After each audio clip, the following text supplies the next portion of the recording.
I'm Suzanne Sibylla. I'm the owner of Sibylla & Associates, which is the premier leadership and employee development company. Overcome obstacles, reframe your reality, love life, and have growth goals.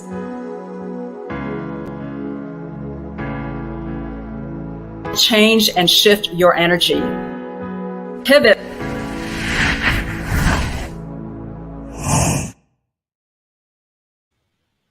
Hi, welcome everyone. I'm Suzanne Sibylla, your host of Pivot Now, where we bring on interesting, exciting, and dynamic guests that will share with us their tips, tricks, and life and business hacks. Today, we have an incredible guest on our show. I'm super excited to have her here. She is the Flamenco-Fit MD. Woo! Bring it on, bring it on. And she's also the founder of We SOAR movement. Welcome to our show, Dr. Coco Cabrel. Let's bring her on. Woo! Oh my God! Go Coco! Go Coco! Yes! Oh my goodness! Oh my goodness, Suzanne! Thank you for that. Welcome and introduction and everything. Oh my gosh! And I just love your paddles. Yeah, got my paddles, right? Oh my gosh! Yeah. Love it, absolutely love it. Thank you so much. Oh my gosh, I just feel I feel like a superstar with that. You are a superstar. You are a superstar. I'm so excited to have you on our show. Oh my gosh. And the theme of our show too, I'm like, was your pivot deep enough? I'm like, oh my gosh. Whoa.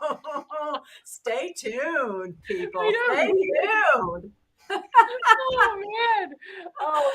Yeah, absolutely. Woo. So we want to know your backstory. We want to know more about Coco, Dr. Coco Cabrel. Tell us a little bit more about you. Yeah. Oh my gosh. So I will tell you the story of it's actually a story of a series of pivots. And it was like one I thought was deep and then the next one deeper, like that kind of a sequence. And that will certainly fill in quite a bit of backstory about me. I was, let's see, this would have been, oh my gosh, by now with the pandemic, it would have been something like 8 years ago or something like that. But I was a department chair of basic sciences at a health sciences university. And so I had started that, I guess it was about 8 years ago, somewhere in there, and then had been that for a bunch of years, about 5 years, and loved my colleagues, loved the students, loved the work that I was doing. It was absolutely tremendous work that I felt like really used my full wheelhouse of talents. I had been a professor of anatomy, physiology, neuroscience, and flamenco dance for 30 years. So I was bringing it all in. I had written curricula, and this is what they recruited me for, was to rebuild the department and rebuild the basic sciences curriculum. So I was all over it. And I loved that work. I loved that work. However, I got completely burnt out. And as with most people with burnout, didn't realize it, didn't see it in myself, but, was having all sorts of symptoms, like physical symptoms, whatever, the mental, emotional stuff, the spiritual stuff. I was truly burnt out without realizing it. And ironically, I was actually presenting on burnout for, I know, right? In class, like, what? In classes for my colleagues, they would ask me to do these presentations. They were very experiential presentations because I also happened to be a Reiki master, and I was bringing in these like creative experiential meditations into the presentation. So kind of blending energy work and, of course, dance, movement, and all of the health science knowledge, putting it all together and delivering these presentations to the students and to colleagues, like professional development stuff, everything. And they were so popular that one of the administrators worked with me to create a proposal for a wellness program for the university, like totally fleshed out. And I had built so many curricula by then. I was like, oh yeah, I can totally do that, which I did. And I had done a lot of budgeting work for the university. So I was like, I know how to budget this thing. Had the entire proposal. We took it to the president. He was all on board. We were ready to go. And it got nipped in the bud during the budgeting approval process by the board. And so I really felt like the rug had been pulled out from underneath me, because I was so excited to be able to implement like this just fully realized wellness program. And it was crushing. And it really was, one of those last straws, that breaks the camel's back, among other straws. And a couple of months after that, maybe not even a couple months, but soon after that, it was actually my husband who just noticed and said something to kind of wave the red flag in front of my face that I really needed to resign, which I did. I did resign. But in that meantime, in that little window before I had resigned, people were asking me, like people who were receiving these presentations, they were asking me, can you make a recording of that so that I can listen to your voice in this meditation, this creative meditation, when you're not here teaching it to me. So I was doing that. And then they were like, oh, you should have a podcast, which I've never done. And you should do this, you should do that. So I kind of started dabbling in a little bit of like a side hustle and trying to create like a course or a bundle or something. And I hadn't really launched it yet. And then I resigned. And then I was like, well, maybe this is the time, right, to turn this little thing that I'm dabbling in into an actual business. So that was a pivot right there. So I invested quite a bit, almost my life savings, into coaching, various coaching programs and just courses, that kind of stuff, because I didn't know how to build a business, especially an online business. And this was 2019. So, there was some stuff out there, not a whole lot, but, learned what I could, tried to launch this thing. And just when I was negotiating 3 really, really big contracts, that's when everything shut down and I lost all 3 contracts within a week. Oh, wow. And I was at the bottom again. I was at the bottom and really not knowing what to do. So I tried to scramble, another pivot. I tried to scramble and change my target audience, the people that I was like, okay, let me serve basically first responders to the pandemic now, and change my messaging and everything. And it didn't quite take off. It just, I don't know. It did, for whatever reason, it just didn't. So I folded that business, and I was also dealing with, my own reactions to the pandemic and just like, and my own sadness and all of that. And it was in that moment, it was now approaching summer of 2020, that I did the thing that I have done for, oh my gosh, 25 years, which is lean into flamenco. I have always used flamenco. I found flamenco as an adult. And from that moment of finding it, I have always used it as my therapy, like the movement of it and the empowerment of the intention of those movements created in the Middle Ages. Like I've always tapped into that to lift myself up from whatever, many situations. So here it was again, here's again, I'm at the bottom and I'm going to lean into flamenco. So what I did was I reached out to some former students from, I had taught flamenco at University of New Mexico in Taos, and I had been teaching workshops in the before times across the country. So I reached out to former students and said, hey, do you guys want to like just take some online classes with me? So we did that. We did that for the summer. And so we had fun. We learned stuff. We got uplifted. I made a little money. But flamenco is a hard sell.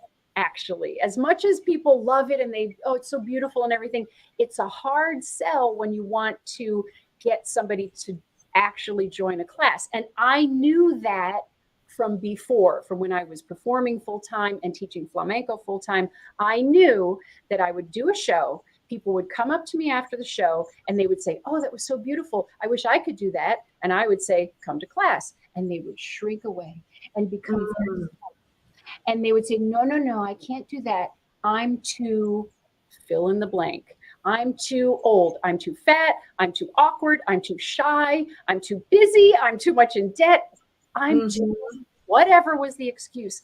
And I would always feel sad for them because I knew what they were missing out on. They were missing out on the empowerment, because flamenco is not about making it perfect. It's not about making it pretty. It's not about becoming a professional. It's about moving and using the movements that were so specifically created to go deep inside yourself and pull out something, and then rise triumphant. That's what they were missing. Wow, I love that. I love that. I love how you describe that. Oh, I mean, going inside and being triumphant. oh, Cool. it's Love the it. truth. Yeah. And this is why and how I've used it as my own therapy for all these years, because I knew it from experience, right? From that visceral feeling, I knew it. And yet all this time I couldn't figure out, how am I ever going to deliver this powerful thing, this empowering thing to non-dancers? How am I ever going to pull that off?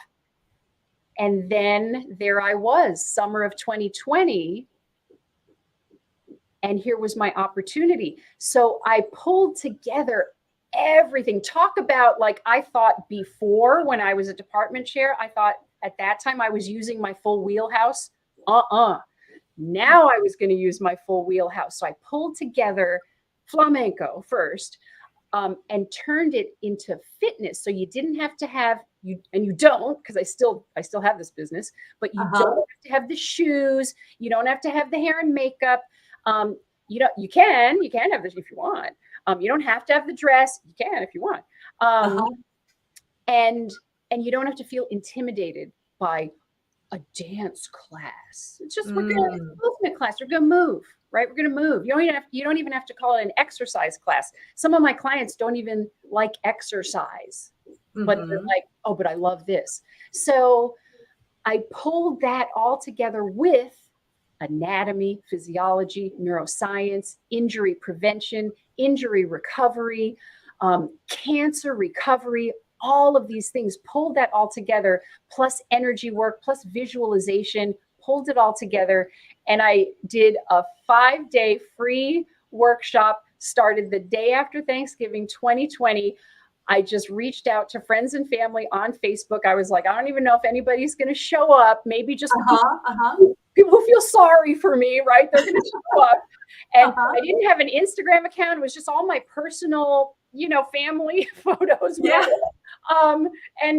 And then 24 people signed up and did the thing. Oh my God, 2,000? No, 24. Oh, 2,000. I was like, wow. Oh, there were 2,000. Oh my God. I went 2,000. Like, wow. Epic. That's still my dream. But 24 people showed up, and I was thrilled.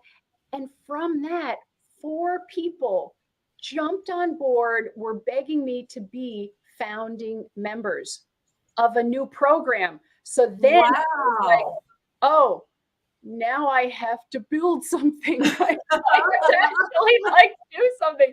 So that's how I started this current business, which is now called We SOAR Movement. We've had a couple name changes based on the work that we do and the goals that people have and the wins that people have achieved and the community that we've built. Now it's called We SOAR Movement. And from that time, I've, invested in more specific coaching, because now I knew, like, oh, now I know what I need, so I would invest in that.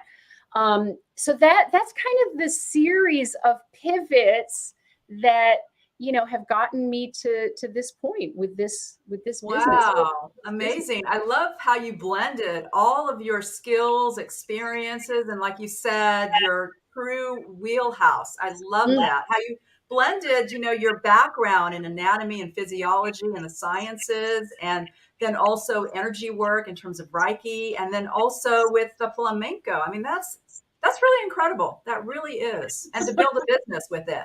I love it. yeah, Love it so much. So yeah. can you give us some more information in terms of how did you overcome those obstacles to get to where you are now? Yeah, yeah, it really was very much about going deep inside, going deep Mm, inside and facing, like really looking at um, things that weren't working, or struggles that I was having when it was that first pivot from being a department chair to that meditation business. um, mhm. that was really, I had to take an honest and humbling look at physical symptoms that I knew I had been having, like for the couple of years before that. I was having the weirdest symptoms, and I'm like super healthy. I don't have any underlying, um, whatever issues or diseases. I have maybe some old injuries and stuff, but I don't have any sort of chronic issues or chronic diseases.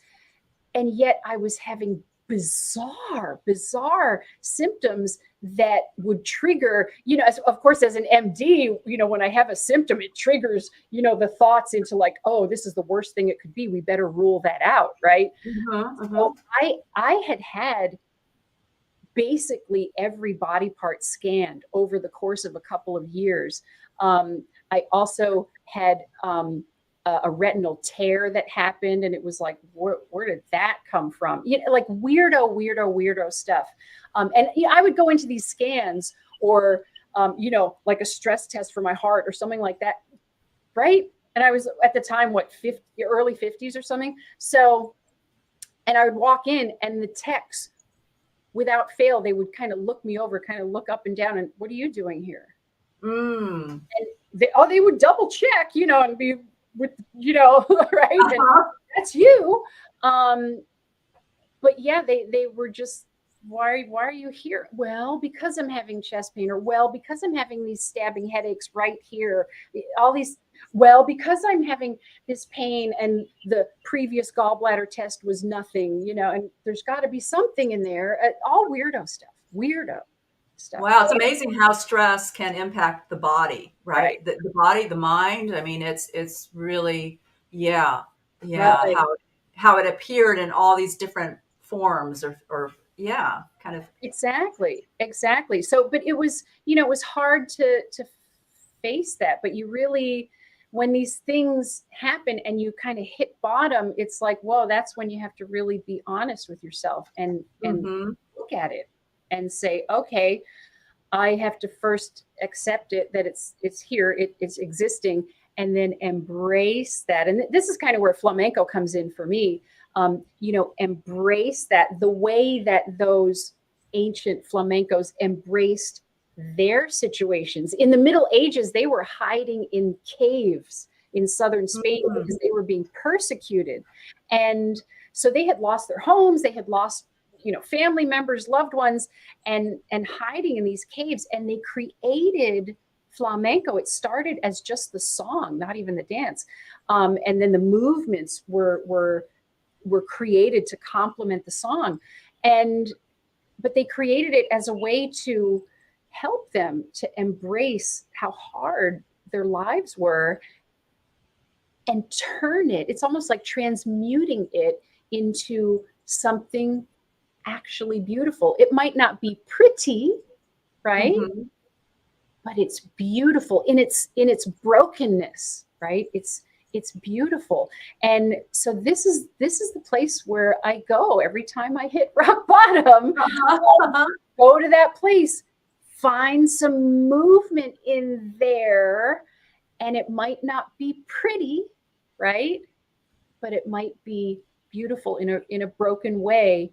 and then rise from there. And every time that happens, that's a pivot. That's a pivot. Yeah, wow. Really amazing background story as well. I mean, and so I'm curious is how did you go from being a medical doctor to getting into, teaching and being a professor and all of that? That's just so interesting. Like I haven't met a doctor that also does like flamenco dance and has the background like you do. I mean, it's really an incredible background. So how did you go from that to where you are now? That's really amazing. Yeah, when I was in medical school, so backstory, I've been a dancer my whole life, like ballet, tap since 5 years old. When I was probably fourth, fifth grade, I was performing professionally in Hawaiian, Tahitian, and Philippine folk dance. I know we share that heritage, Suzanne. Yes. Uh-huh. Filipina. Uh-huh. So I was performing that professionally as a kid. So dance was always just me, right? I also did really well in school. Like it just, I don't know, stuff came easy. And I liked science a lot. Like I liked especially biology a whole lot. And my mom, who was a pediatrician herself, she saw that and she kind of steered me into, applying for these medicine and going into that for college and everything, as opposed to going into dance because this was going to be more practical. So, and this is like, oh my gosh, this is what, 40 years ago. And yeah, at that time, that definitely was more practical. So I went to a special program at Northwestern University. It doesn't exist anymore, but it was a program where you went to college for 2 years and then you were already accepted into medical school. So I went into that, went through the entire 6-year continuum straight through. Every year I asked my mom, please, can I take a year off? Because you were allowed to take up to 2 years off and do whatever you wanted. And you could still come back and be in the medical school. And she was like, no, go straight through. And then get your degree after you graduate, you can do whatever you want. Uh-huh.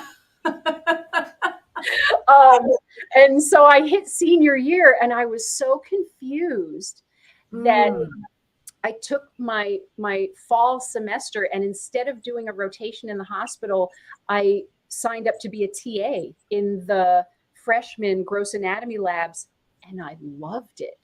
I loved teaching. That was never in my sights, teaching ever, until I did that. And working in that room, which happened to be a very kind of hostile room. And when I was a freshman, our lab room was very beautiful. Everybody was friends. And I was like, you guys, this isn't going to work out for you. You guys are going to be together for 4 more years. You got to be friends. But they were constantly like this. So I took it upon myself as their TA, like, what am I going to do? What am I going to do to fix this? And I would always build these sort of 3D models out of stuff that was in my apartment room, and bring it in. And here's a model of, this network of nerves under the arm, and this is how you're going to learn it. And so I would do that. And so when we were learning the voice box or larynx, I was like, aha, I can't stand this headbutting with this group anymore. I'm going to do a dance thing. I'm going to do a dance exercise. It's called contact improvisation, where you have to trust the other dancers and move through space and trust each other, because maybe you have your eyes closed. When you do it in a dance class, you usually have your eyes closed. So I was going to use that. So I came in one day and I was like, all right, here's the model that we're going to build. We're going to build it using you guys, using your bodies. And so we stacked chairs and tables, and I assigned each person a structure in the voice box that they had to represent, and they had to climb on the chairs and the tables and stuff and touch each other and lean on each other to create this giant room-sized voice box. And they were there, and they're giggling, like they're giggling and stuff. And then I was like, okay, speak, because to speak, you have to move the parts. And so they had to move and depend on each other like dancers have to do in a contact improvisation exercise. And that's when the magic happened. And everybody got it. And then people were coming from down the hallway to see like what is, because now it's noisy, what's going on. And that really, talk about a pivot. That was a turning point into teaching. So my first job, after medical school, I got into a residency. I walked away from it because I knew I had to be a dancer. And so my first job teaching was actually artistic anatomy at an art school. And I brought those. Wow. Yeah, and I brought those students because I was still in Chicago. I brought those students to the anatomy lab at Northwestern. It was amazing. It was amazing. So, so there was that. And then, I discovered flamenco. Oh my gosh, it was almost 10 years later after I had had my eldest son and I was still nursing him. And I wanted to get back into dance, but I was like, well, I can't go back to, an advanced level ballet class or modern dance class because I'm still nursing this baby. He's practically a newborn. That would be a disaster. I should be a beginner at something. So I'm racking my brain. What dance form haven't I done that I would like that I would also be a beginner, And nothing was popping into my head. And then I happened to open up the Sunday paper. I'm still in Chicago, Sunday paper in the middle of this thing. And in the tempo section, there was this big article right on the front page on flamenco. And I'm like, oh, I've heard of flamenco. Let me read this article. So I read the article and they quote this woman who at the time, she was like the grande dame of flamenco in Chicago. And she said, this was her quote, flamenco is the art form where you get better as you get older. Here I was. Nice. Yeah, I was all of 30. But for a ballet dancer, 30 feels kind of old, for a ballet dancer, especially back then, that felt kind of old to me. And I was nursing, so I'm like, so I was like, wow, that's for me.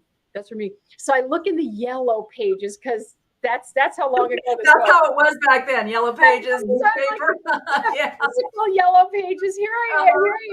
And I find a studio that I swear was 2 miles due east from the house I was living in. I call her up. She's going to start a beginner class like that next week. And I'm like, what shoes do I need? She's like, do you have character shoes? Of course I have character shoes. Bring them.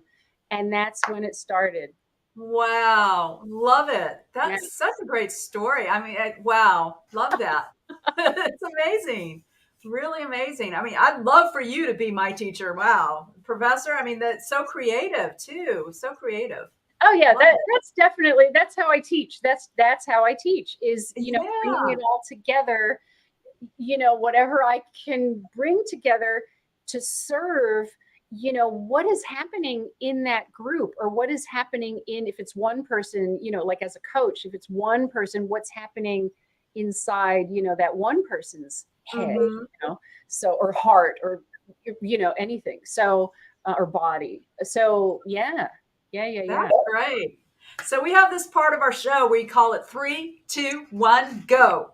And so the 3 is give us 3 tips, 2 techniques, and 1 action item that we can take to move us forward, to pivot our life. Okay. So 3 tips, 2 techniques, and 1 action item. Because it's all about the action items, right? Oh, it's all about momentum. So absolutely. Bring it on. I love the fire. Woo, the fire bottle. Woo. I know. So 3 tips. So the first tip would be, when you make a decision in your mind, the powerful moment of that decision is that moment. So as soon as you make the decision in your mind, do it. Like take action. Don't say, oh, like hem and haw, oh, I'll sign up later today. Or, I'm going to wait until this thing over here is perfect and then I'll sign up. No. The power of the decision is in the moment of making the decision. So that's when you want to take the action. So that's number 1. Let's see. Number two tip would be, I would say, let's see, what's my number 2 tip? I would say, Oh, see, now I got to think. Yeah, yeah. Let's distill, right? Let's distill all that into three things. But it's okay. I would say I know, because I've done so much of this. And second guessing myself afterwards. It's to invest in yourself. Invest in yourself. So I know, like a lot of your audience, it's like they're pivoting and they're thinking maybe of pivoting their business or their career, something like that. And we've talked certainly about my pivots in my career and businesses. And yet it's the investments, and certainly you can invest, of course, invest in your business, invest in your career, invest in your education. It's those investments in yourself, right? The deeper things that are happening, let's say deeply in your body. We talked a lot about physical symptoms today, right? Things happening in your body, things happening in your mind, in your thoughts, your mindset, things happening in your heart and your feelings, and things happening in your spirit. They're all interconnected. And when you invest in help and support and knowledge, learning, tools, tips, right? Techniques to address these things that they're there, right? When you've been honest with yourself, they're there and you need help with them.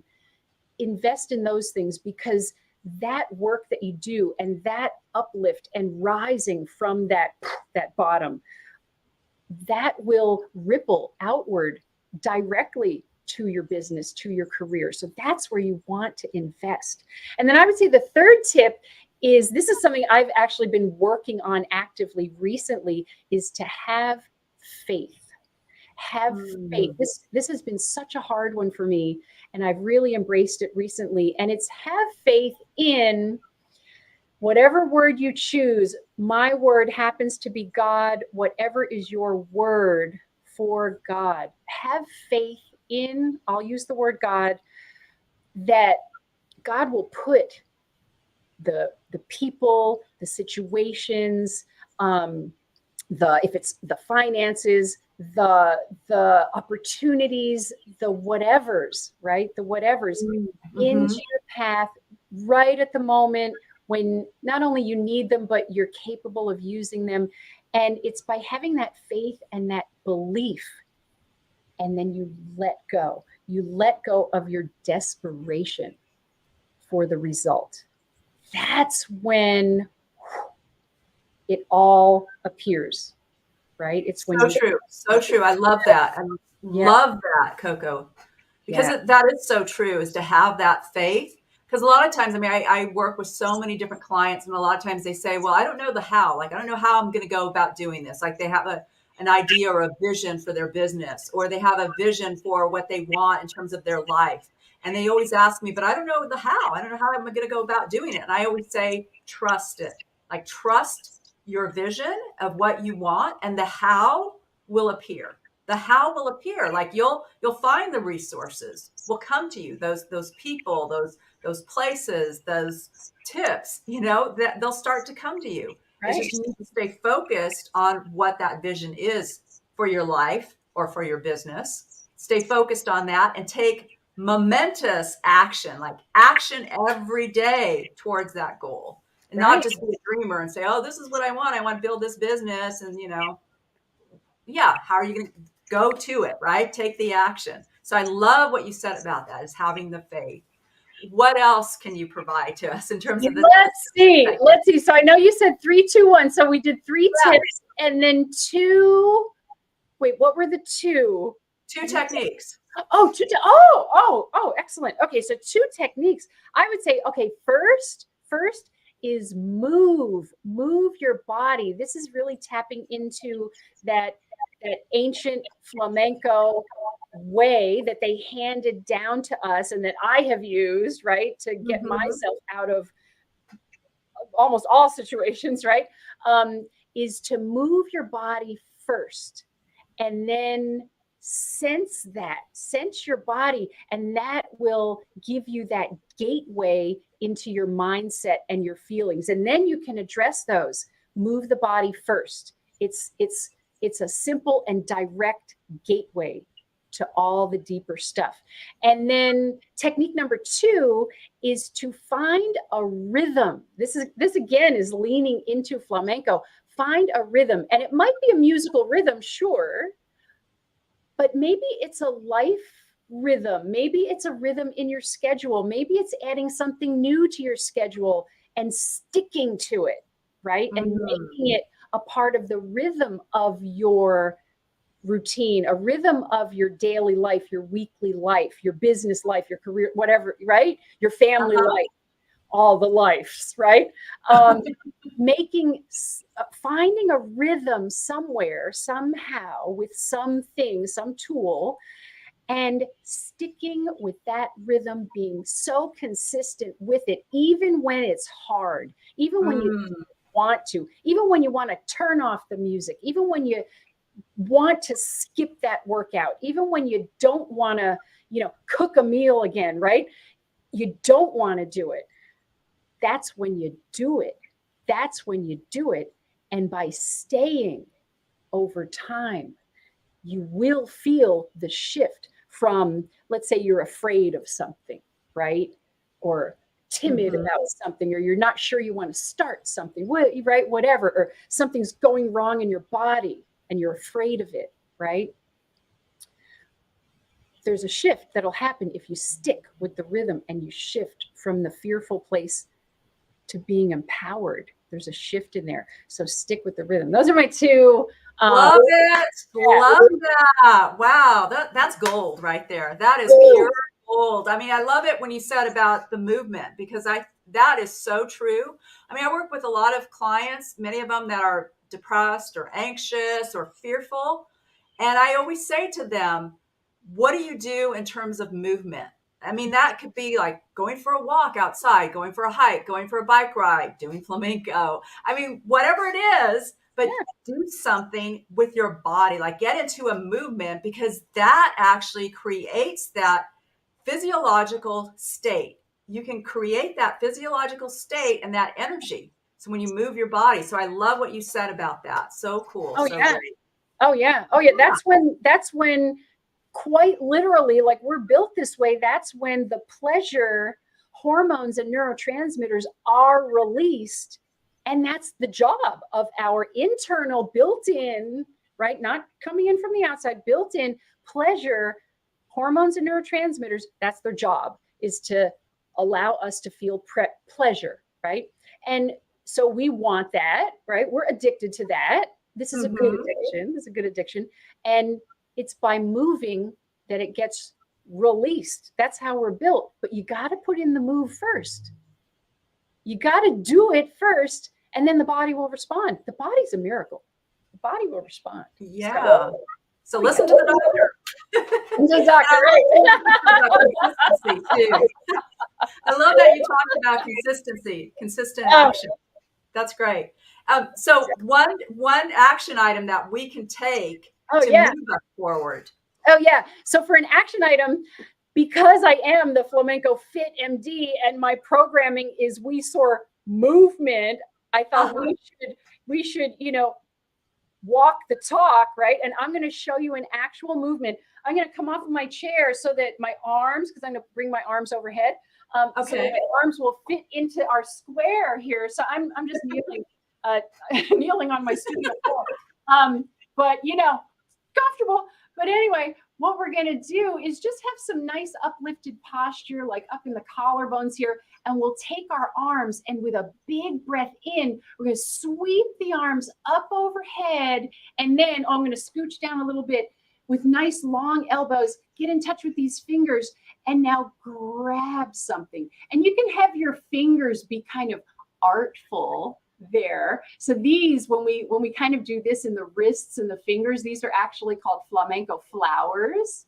So we're going to apply this to make it an action item for, our lives, our businesses, our careers. So we're going to grab something with those artful flowers, something that you want for today, right? Just today, some goal that you want today, and pull it into yourself.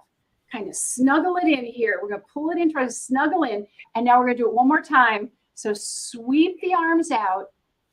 There are your fancy flamenco flowers. Grab that something that you want for today. This time when we pull it into ourselves, we're going to stack the fists and elbows on top of each other. And you see how we've created a shield? So this is our shield for ourselves. So we've pulled what we want into ourselves. We're protecting it with our shield. So this is like our personal space, right? Protecting it with our shield. But look at this. Because the collarbones are here and the shield is here, we can still project, we can still share, we can still communicate, right? So it's not like we're closing ourselves off and hiding behind the shield. No. We're claiming our space. We're claiming what we want for today. We're being firm in our personal space, and we're still projecting, we're still sharing, we're still communicating. So that movement right there is a real flamenco movement. It's called a llamada, which means a call or to call. And it's a movement that dancers use to communicate with the musicians who traditionally are behind the dancer. And this is a way for the dancer to communicate non-verbally and also without having to turn around, and say, hey, or make eye contact or something like that, wink, wink, or anything like that. An arm movement is a big movement they can see from behind you. And that is the call to the musicians. I'm ready to go. Cool. Ready? Wow. That's a fire tip right there. Love it. Woo! I love the hands too, the movement, and bring it on in. Wow. Yeah, and it's also good for your wrists. Like if you're at the computer or driving a lot. Yeah. Oh my gosh, this is so good for your wrists and forearms. If you're struggling with any kind of, carpal tunnel symptoms, something like that, achiness, stiffness. Oh my gosh. This is great. Yeah. Yeah. Super, on the phone with the yeah, like that, right? This is great. While you're sitting there, Yeah. Love it. Yeah. So now we're going to ask you your favorites. This is what we call I love this part of it. So what is your favorite? I can already guess what it is, but what is your favorite fitness?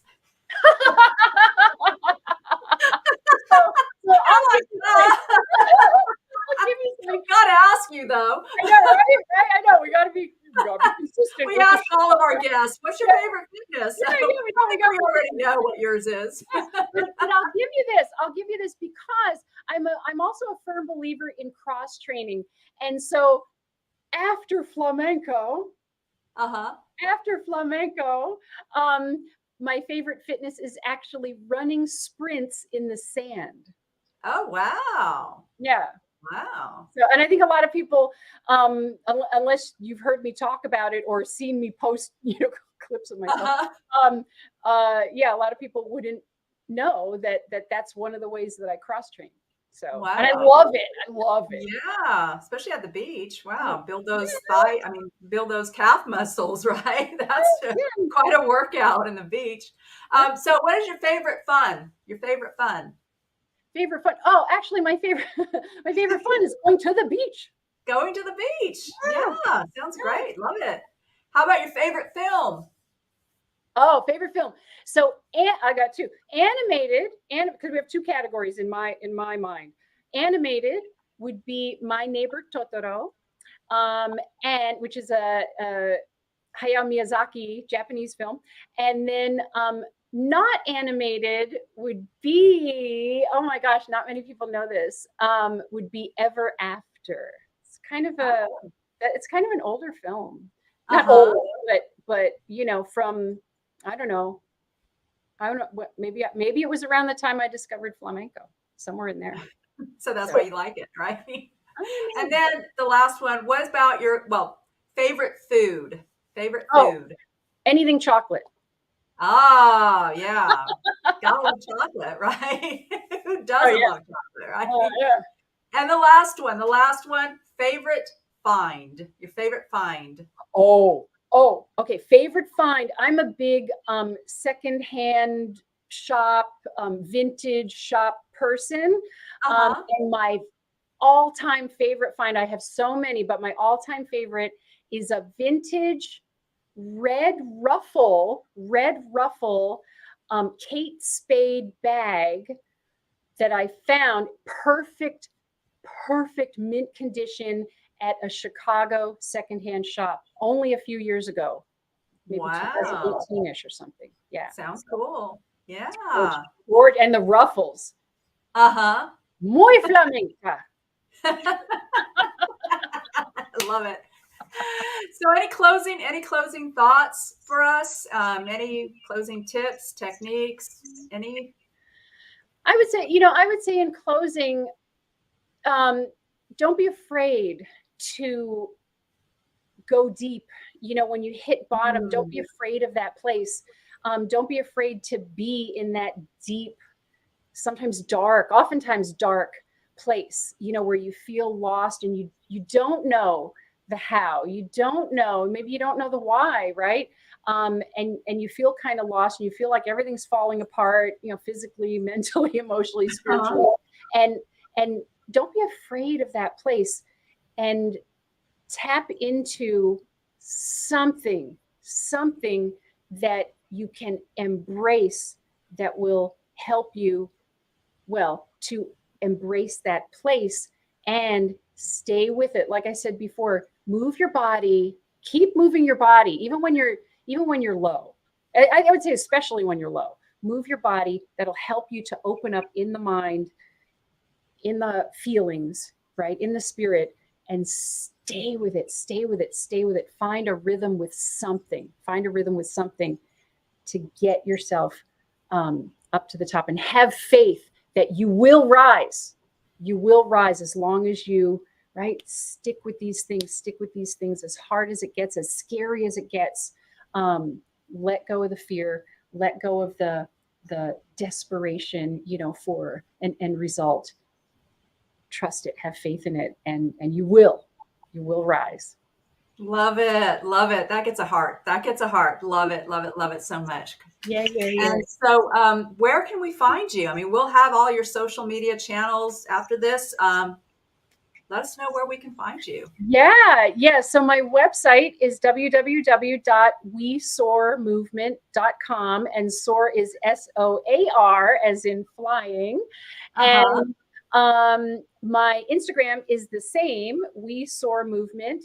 And on Facebook, it's my name, Coco Cabrel. And on LinkedIn, it's also my name, Coco Cabrel. So those are the main places. That is so great. And again, we'll have all Coco's social media channels after this episode. And you can always watch us every Tuesday at 10 o'clock Pacific time, 1 o'clock Eastern time. Give your life, make your life abundant and live it abundantly. We'll see you next week.